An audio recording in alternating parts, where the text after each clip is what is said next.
Hello everyone, सो लाया हूँ मैं आपके लिए इम्पोर्टेंट क्वेश्चंस जो एसएससी के प्रीवियस ईयर्स के एग्जाम में पूछे गए, वो चाहे सीजीएल हो, सीपीओ हो या एमटीएस हो। ठीक है, स्टेनोग्राफर के क्वेश्चंस भी है जो आपको मिलेंगे इसमें। ठीक है, तो वीडियो को अगर आपने दोस्तों में शेयर नहीं किया है तो जल्दी से शेयर कर दीजिएगा, और चैनल को सब्सक्राइब नहीं किया है तो उस चैनल को भी सब्सक्राइब कीजिएगा, वीडियो को लाइक ज़रूर करें।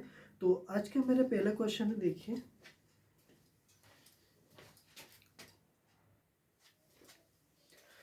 सो यहाँ पर देखिए, I should has to be with them tonight. Option number A has been, option number B been, option number C no improvement and option number D have been. तो यहाँ पर जो राइट ऑप्शन होगा,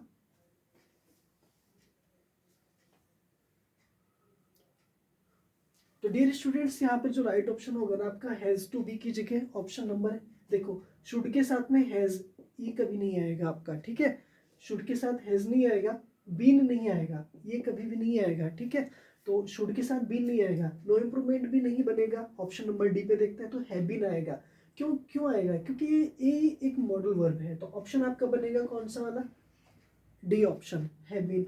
आई शुड हैव बीन, ठीक है, with them tonight. Okay ना, तो इस पूरे पार्ट की जगह आपको हैव बीन लगाना होगा। जनरली यहाँ पर क्या होगा कि पैसिव वॉइस में आपका सेंटेंस होता है। ठीक है, तो आपको शुड, जितने भी मॉडल वर्ब्स हैं वो समटाइम्स बी भी लेकर के आती हैं, जैसे शुड भी आता है, और उसके बाद वी की थर्ड फॉर्म आता है। लेकिन यहाँ पर दो रूल बनते हैं एग्जाम में, जो है ना, दो रूल पूछे जाते हैं। एक तो शुड बी वाला पूछा जाता है और एक शुड हैव बीन वाला पूछा जाता है।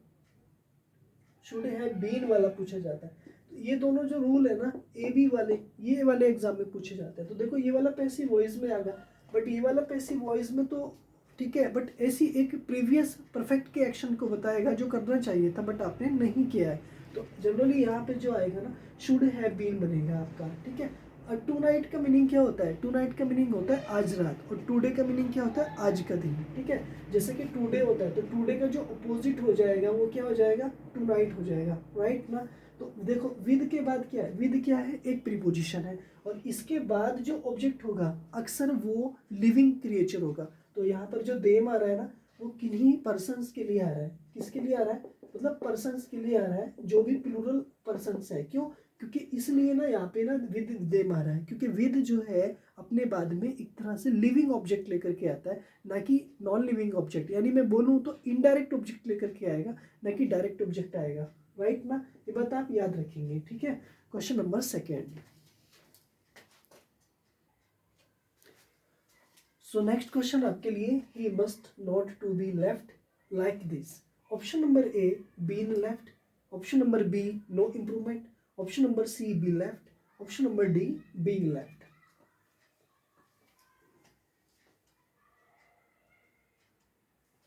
तो राइट ऑप्शन आपका जो होगा, देखो यहाँ पे टू बी लेफ्ट के साथ में ना, मस्ट के बाद में ना, जनरली मैंने अभी आपको पहले क्वेश्चन में ये बताया था कि जो मॉडल वर्ब है वो अपने साथ में ना, ठीक है ना, बी का यूज लेता है प्लस वी की थर्ड फॉर्म का यूज लेता है। समझ गए ना? ठीक है, तो देखो यहाँ पे क्या है? मस्ट है, और मस्ट क्या है? एक तरह से मॉडल वर्ब है, और मॉडल वर्ब के साथ में नोट निगेटिव तो आ जाएगा, लेकिन यहाँ पर देखिए ना, ये जो टू आ रहा है ना, ये नहीं आएगा। क्यों? क्योंकि यहाँ पे मस्ट जनरली अपने साथ में कोई ना कोई वी की फर्स्ट फॉर्म लेगा, बट टू से पहले कोई वी की फर्स्ट फॉर्म नजर नहीं आ रही है। क्यों? क्योंकि नोट क्या है? एक एडवर्ब है। नॉट क्या है? एक एडवर्ब है। तो रूल क्या होता है? एडवर्ब प्लस वर्ब आती है, और नॉट एक ऐसी एडवर्ब है जो हमेशा मेन वर्ब से पहले आती है जनरली। ठीक है, तो नोट तो यहाँ पर ठीक है, इसमें कोई दिक्कत नहीं है, लेकिन यहाँ पे मेन वर्ब तो होनी चाहिए थी, मेन वर्ब होनी चाहिए थी। ये है मॉडल वर्ब और ये है मेन वर्ब, यहाँ पे वो है ही नहीं। यहाँ पे तो क्या होगा?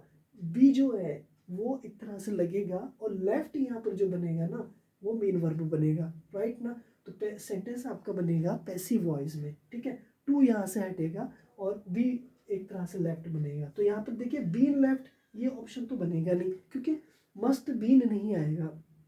आएगा तो हैव बीन के साथ आएगा। नो इम्प्रूवमेंट तो ऑप्शन होगा ही नहीं, क्योंकि वहाँ पे मिस्टेक नजर आ रही है। ठीक है, बी लेफ्ट में भी हो सकता है, बट बीइंग लेफ्ट नहीं होगा। तो राइट बनेगा आपका ऑप्शन नंबर सी। ठीक है, तो ऐसे ही। ठीक है, next question. So next question is here, देखिए, the shoes were very expensive, I could not afford.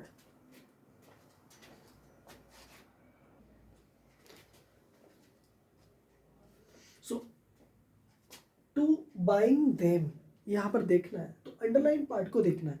Generally जो अंडरलाइन पार्ट है ना वो आपका एक इन्फिनेटिव को फॉलो कर रहा है, यानी टू के बाद में वी की फर्स्ट फॉर्म आता है, टू यानी टू प्लस वी की फर्स्ट फॉर्म, है ना। तो लेकिन यहाँ पे जो बाइंग आ रहा है ना वो कैसी फॉर्म आ रहा है, मतलब प्रोग्रेसिव फॉर्म आ रही है। तो प्रोग्रेसिव फॉर्म आने पर ये वाला मेरा पार्ट जो हो जाएगा वो अलग हो जाएगा, यानी हट जाएगा। तो ऑप्शन नंबर यहाँ पर जो टू बाई है मे बी हो सकता है, बट बाइंग यहाँ पर नहीं आएगा, यानी कि एफर्ड के बाद बाइंग नहीं आएगा, क्योंकि एफर्ड के साथ में देखो एफर्ड यहाँ पर वर्ब का काम कर रहा है, कुड के साथ में अफोर्ड करना किसी चीज़ को, ठीक है। और उसके बाद में कोई भी वर्ब जब आएगी ना तो वो डायरेक्ट नहीं आएगी, बल्कि वो इन्फिनेटिव के साथ आएगी। तो यहाँ पर अगर मैं वर्ब दूंगा तो विद इन्फिनेटिव मुझको देना होगा, मैं इसे डिलीट नहीं करूँगा, ये रहेगा यहाँ पर, ठीक है। तो टू बाई क्या होगा आपका, मे बी हो सकता है, बट मैं बाइंग की तरफ जाऊँगा, तो बाइंग ऑप्शन इस हालत में नहीं होगा। कब हो सकता है, तो जब होगा जब यहाँ पर टू की जगह कोई और प्रीपोजिशन होगी। इट मीन्स ये हुआ कि वो फिर प्रीपोजिशन के साथ जिरंड बन करके आता है, लेकिन टू के बाद में जिरंड नहीं बन करके आएगा।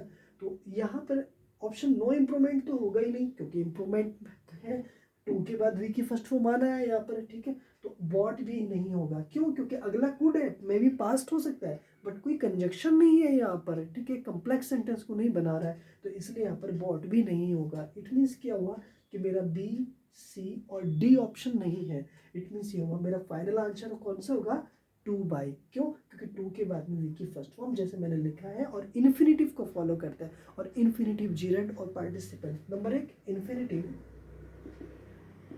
इन्फिनेटिव और जिरंड एंड पार्टिसिपल, पार्टिसिपल, ठीक है। ये तीनों जो भी हैं इन्हें डबल पार्ट्स ऑफ स्पीच किया कहा जाता है। क्यों, क्योंकि इनका जो रूप है, यूज है ना, हम एज ए नाउन के रूप में करते हैं। एज किसके रूप में करते हैं, नाउन के रूप में करते हैं, ठीक है। समझ गए ना मेरी बात को, यानी कि ये एक तरह से पार्टिसिपल एडजेक्टिव का भी काम करता है, ये बात याद रखेंगे। ये नाउन का काम करता है और ये वाला सब्जेक्ट का काम, यानी कि ये सब्जेक्टिव केस का भी काम करते हैं, इसलिए इन्हें डबल पार्ट्स ऑफ स्पीच बोला जाता है। Question number next. So next question is here, देखिएगा, after they had finished eating they went for a walk. It means क्या हुआ कि देखिए अंडरलाइन पार्ट में जो मिस्टेक है उसे फाइंड करना। Option number A no improvement, option number B will finish, option number C have finished, या ऑप्शन नंबर डी फिनिश।